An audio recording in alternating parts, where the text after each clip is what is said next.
to know, are there any plans for you and the Rizzler to do an updated music video with my baby tonight? And James wants to know, how bad did you want to give a guitar necklace to the Rizzler? Also, which celebrity is on your list? If you could give a guitar necklace to someone, who is at the top of that list? Man, I'm glad you didn't crack the Rizzler with the guitar necklace, but BS. You would love to have seen that. I think you did a tweet or X post. I don't know anything about that. I've never heard anything about that. I think you said something along the lines of, can we do something really famous? I don't know, but Conrad, how do you think me cracking old Riz with the guitar shot would have panned out? Do you think that would have been universally beloved? I do. Yeah, I think there'd have been paperwork. I think you would have been arrested and brought up on charges for child abuse. No, Rizzler. I mean, he's not like Beetlejuice. Beetlejuice was a grown man like Hasbulla. I mean, if you wanted to crack Hasbulla, I mean, that dude, despite what Mike Tyson thought, is like almost 30. He's not a little snuggly kid. But there's a whole lot to unpack there. What was the other question there, Silva? I think who's at the top of your list of celebrities you'd like to hit with a guitar necklace? Oh, man, I'm going to one celebrity out there. Taylor Swift. Okay. Kelsey, both of them probably need guitar shots. Those are good. Those are good ones for me. Okay. You want to stop there? No, if you got a list, rattle them off. I'm just trying to think out there. Dave Meltzer. Well, yeah. Okay. Dave would no sell it. He would no sell it. He'd no sell it.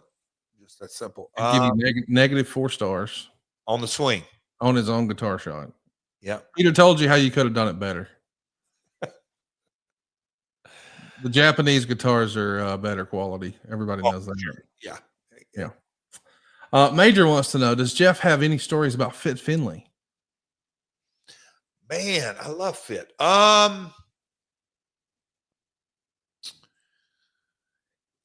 just say, I don't have anyone that particularly comes to mind, but Fit, what a historic, his journey, I'll call it his journey in professional wrestling, now his son, but Fit goes back to, wow, I'll call it just a throwback of a, where he started and I was always, cause I love Britain. I love Europe. I'm not going to leave out Scotland and Wales and all this, but the British wrestling from a historical perspective in the world of sport and the touring and Big Daddy and Haystacks. But when you kind of go back and really get into the DNA, Fit is a part of that. It's cool. His journey in wrestling is legendary. I don't have any specific Fit. Obviously, I was with him at WWE and NWCW when he worked there, but no specific Fit story. He's got a great British sense of humor. I had dinner with Fit Finlay. We were at a dinner for Ric Flair that Fit was invited to as well, and he sat sort of across from me, one seat over. And so we were able to converse really for the first time. And I think the world of his lovely wife, and she's fantastic if you ever have a chance to meet her. But through conversation, I learned just how witty and how smart Mr. Finlay was. I mean, his sense of comedic timing is great. And he said something, and gosh, this was probably 7 to 8 years ago now. He said something along the lines of, this generation won't have cauliflower ears, they'll have cauliflower thighs. And I thought that was hilarious. The old leg slapper. I love it. Goodness. Let's do another one here from Rajiv. How did you get that extra poof on your hair at Full Gear? And what people really want to know is, Jeff, are you going to try to recreate it? Like, I intentionally sabotaged your haircut last week. Yep. And so now we're post-Thanksgiving. You missed your haircut appointment. Can we keep you through Blowout Jones? And, I mean, can we get through a few more pay-per-view pre-shows before you bid it farewell? So Raj is a ad-free. Look at that. Raj is a faithful ad-free member. And I know, look, haters are going to hate. I know he's a little bit jealous. He's got an Indian mop on the top of his head. But with all that being said, that is courtesy. And I went into detail last week. I was running a little late, showered, got ready, went out the door and caught the Uber from my hotel over to the Prudential Center, getting ready for full gear. And as the Uber was pulling in, the wind was blowing hard. I stepped outside. The Uber got stuck behind a hotel shuttle.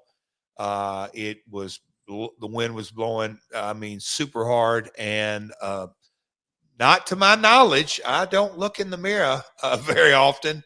And I did photos with the Rizzler and Paul Walterhauser and was on 0 Hour. And I really didn't have a complete crew. Just how Shivani complimented my hair. Everybody loved your hair, Jeff. You got to grow it out. You got to blow it out. That's what we want. Yeah, I don't have the blowout today, do I? No. Well, let's work on that. Let's get Karen's ass to work here, and there we go. Bobby wants to know, what was your experience like after March 26, 2001, when the WWF bought WCW? What was the next day like? That's something we've never really talked about. We've talked about watching the simulcast where Vince McMahon spells out JEFF and he says you're fired. But the very next day, do you wake up and wonder, was that a dream? What am I doing now? I mean, obviously, you're under contract, but at the time, were you optimistic and thinking, hey, he mentioned me, so maybe that means we're going to do something? Are you trying to make calls? Are you hoping they're going to call you? Or are you just content to keep checking the mail and let the chips fall where they may? I will say this, and because we've got a T-shirt. This is I got a T-shirt to kind of commemorate this, but we branded the name of it. But Conrad, I would say above 97%, maybe 98% in my entire wrestling career. Once I left the territory and started flying and doing all the there it is. The summer of no worries. Conrad, that's what I was saying is, so 97, 98% of the time after the last show of the loop, I always take the first flight home. I get home as early as I possible because I want to maximize my stay at home before I have to go back out. That's just, that's Sunday morning. I got up as early as possible, took that flight. That's just kind of always been the routine. I remember specifically going, well, why do I got to rush home? I think I took a 2 or 3 in the afternoon flight back to Nashville. And I knew that I had new Yamaha wave runners. I just knew that, all right, I'm going to get to have me not just a day or two. I get to have a lot of lake time. Jacqueline was about a year. Was she a year? She wasn't even a year old. Jocelyn was 4 or 5. I could put her around, but she didn't want to stay out there long. So Barney the dinosaur and what's the red dog? Clifford. So I'd get my episodes of Clifford and maybe a little Barney, maybe a little Gullah Gullah Island with the kids. And then I ate good and had a lot of lake time, and the summer of no worries kicked off. Chris North is with us here live, and he wants to know, did TNA get a licensing deal for House? Whenever Hugh Laurie was watching the show on wrestling or watching wrestling on the show, it was always TNA. How did that come about? Chris, you are an avid watcher, but yes, there was a look. It was, I think that was, yes, there was a licensing deal and kind of paid what kind of I call it the going rate was, because it wasn't like they were promoting in any unique special way, but they wanted that on, and that was just kind of their deal. So yeah, there was a licensing deal. It wasn't a massive deal, but yes, there was one.